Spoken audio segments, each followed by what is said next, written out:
Your Ford came loaded with features designed to make you feel like you are driving the most advanced vehicle on the road. Clever marketing, impressive demo videos at the dealership, buttons and settings and automated systems that sound like something straight out of a science fiction film. But here is what nobody tells you. Some of those features are silently destroying your engine, your transmission, and your wallet every single time you use them. I have been diagnosing and repairing Fords for over 15 years.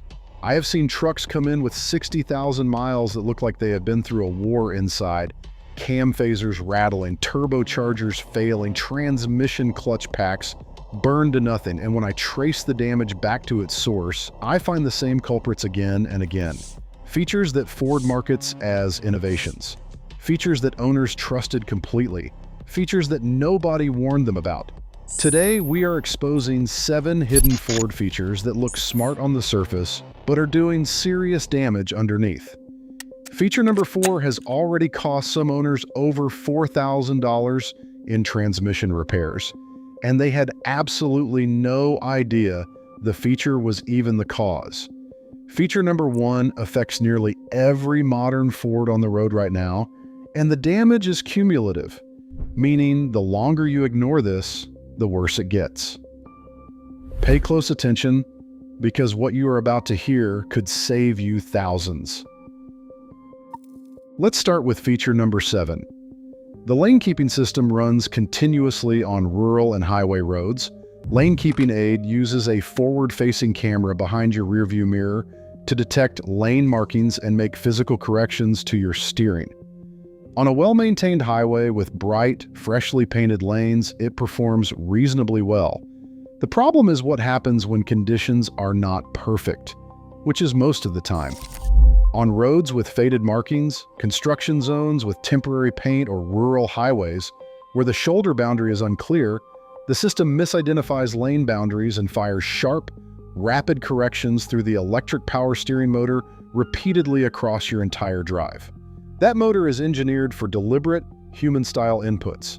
The lane-keeping system ignores that completely.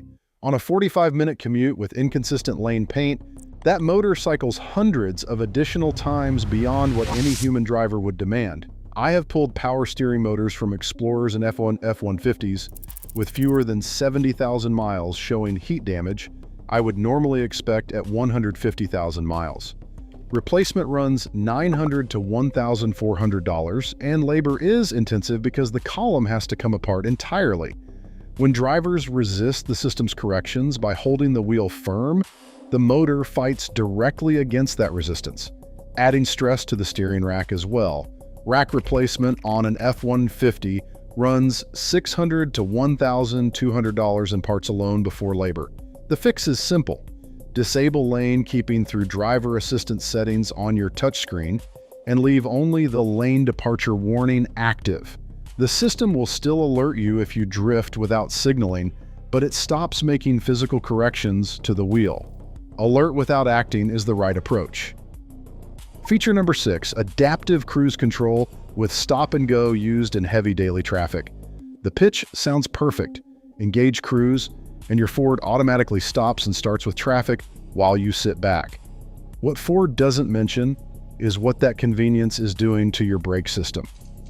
A human driver anticipates traffic flow and applies brakes gradually and early. The adaptive cruise system reacts instead of anticipates, applying brakes harder than necessary because it is always responding a few seconds behind where a skilled driver would have already started slowing. Those harder, more frequent applications eat through brake pads at a rate most owners never connect to this feature. I have seen pads worn to metal at 22,000 miles on Fords running adaptive cruise in daily city traffic. The same vehicle driven manually routinely gets 45,000 to 50,000 miles from a set of pads. That is an extra brake service every 2 years, typically $350 to $600, depending on rotor condition.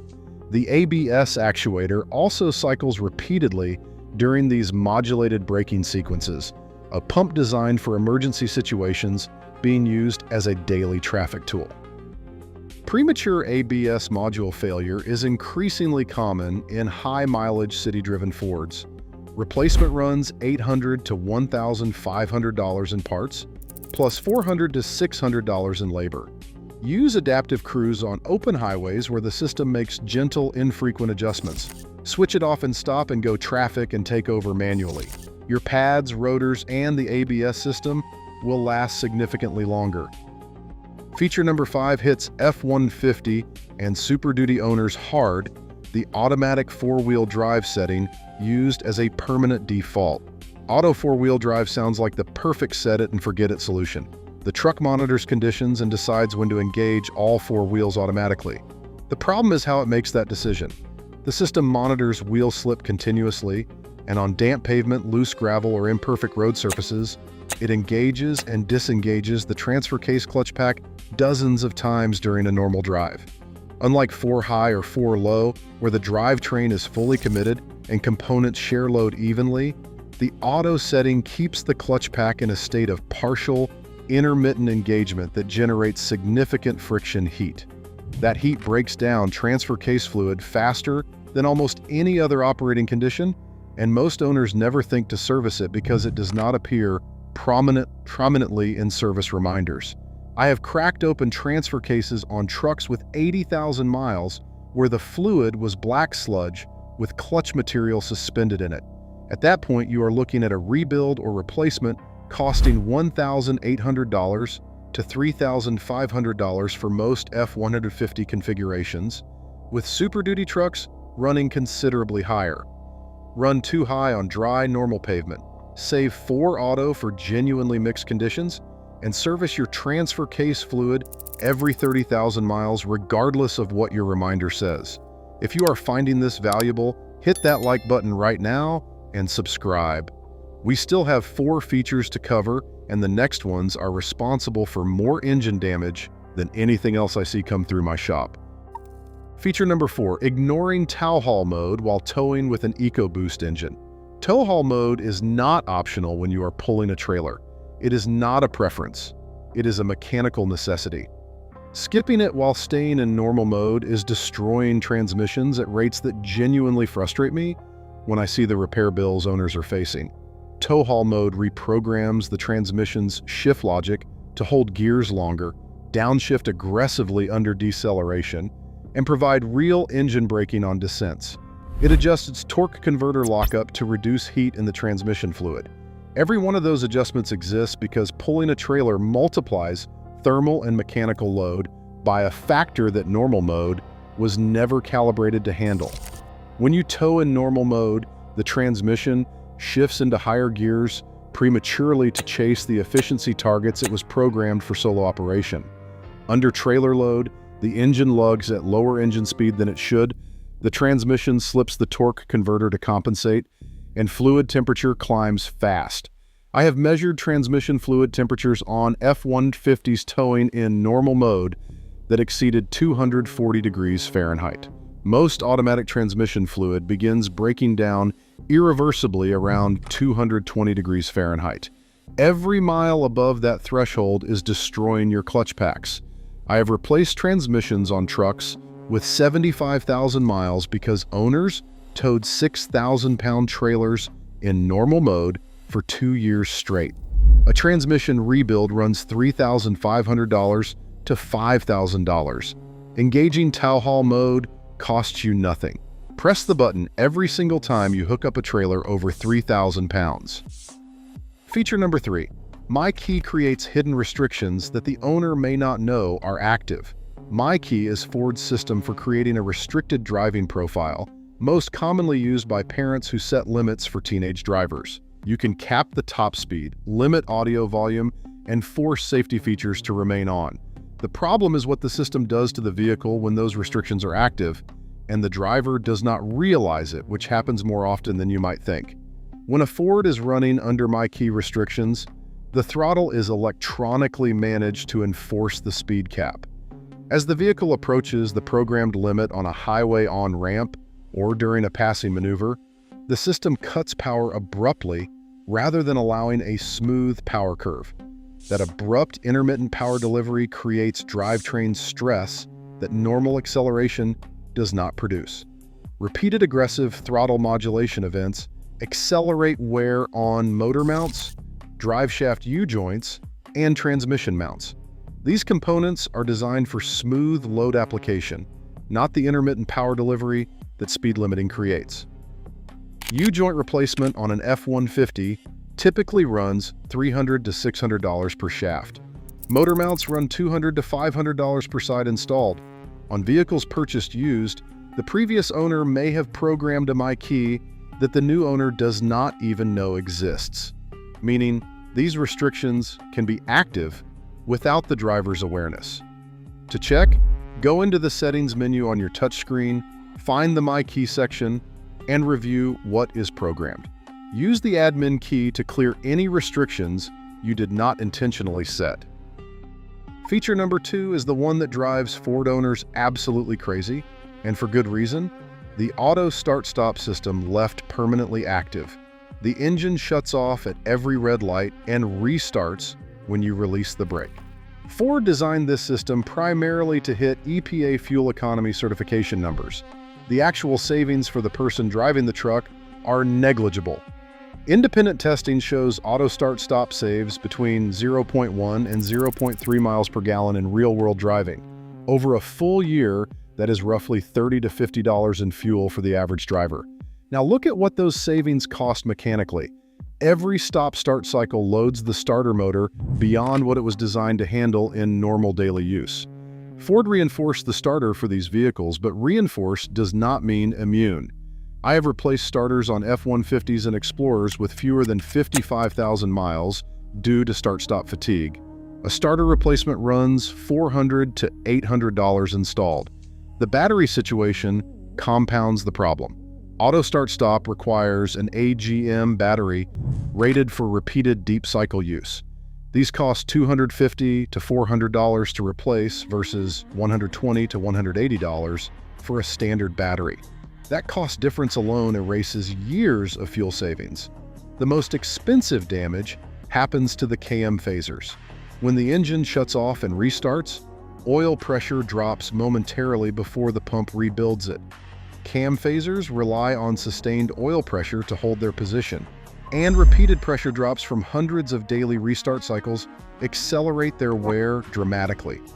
Cam phaser replacement costs $2,000 to $5,500, depending on whether timing chains, guides, and tensioners also need replacement, which they frequently do. I have seen 3.5-liter EcoBoost engines need cam phaser work at 58,000 miles on trucks where start-stop ran on every single drive. Disable it every time you start the vehicle using the button near the shifter, or spend $100 to $150 on an auto-stop eliminator device that handles it automatically at every startup. Most Ford owners who install one say it is the best money they have spent on the truck. Feature number 1 is the most widespread and the least talked about. It is treating the automatic oil life monitor as the final authority on when to change your oil. Ford's intelligent oil life monitor is genuinely sophisticated technology. It calculates oil change intervals using an algorithm that factors in engine RPM, temperature cycles, operating load, and driving style. The problem is that the algorithm was built around average driving patterns, and if your driving falls outside what the engineers modeled, the system will recommend changes either too early or far more dangerously too late. Short trip city driving, frequent towing, extended idling, and dusty operating environments all degrade oil faster than the monitor accounts for. I have pulled oil samples from EcoBoost engines at 8,000 miles where the monitor still showed 30% oil life remaining. Lab results showed fuel dilution, metal particle contamination, and total base number depletion, indicating oil that had lost its protective capacity thousands of miles earlier. Fuel dilution is the most underappreciated issue in direct injection EcoBoost engines. Cold, short-trip operation allows unburned fuel to wash past the piston rings and mix into the crankcase oil. The oil level rises as contamination builds up. Diluted oil runs thinner than the engine was designed for, which means bearing clearances are running on fluid that cannot protect them properly. Main bearing and rod bearing damage from oil dilution does not show symptoms until the damage is already severe and expensive. Bearing work on a 3.5-liter EcoBoost can run $3,000 to $6,000, depending on what else is found once the engine is open. Do not abandon the monitor, but stop treating it as the ceiling. If you do primarily city driving, tow regularly, or take frequent short trips under 5 miles, change your oil at 5,000-mile intervals regardless of what the monitor reads. Use full synthetic oil rated for your specific engine, and consider pulling an oil sample for lab analysis once a year. A sample kit costs $30 and gives you definitive data on what is actually happening inside your engine. That information is worth far more than the cost of the test. These 7 features were engineered to satisfy regulators, impress buyers at dealerships, and serve average use cases that may have nothing to do with how you actually drive your Ford. That does not make them worthless, but it absolutely makes them dangerous when used without understanding what they are doing to your truck underneath. Go through each of these today, adjust your habits, and get ahead of the damage before it arrives as a repair bill you never saw coming. If this helped you, subscribe and hit the bell so you do not miss the next one. Drop a comment below and tell me which of these 7 features you have been running without knowing the risk. And share this with another Ford owner who needs to hear it. I will see you in the next video.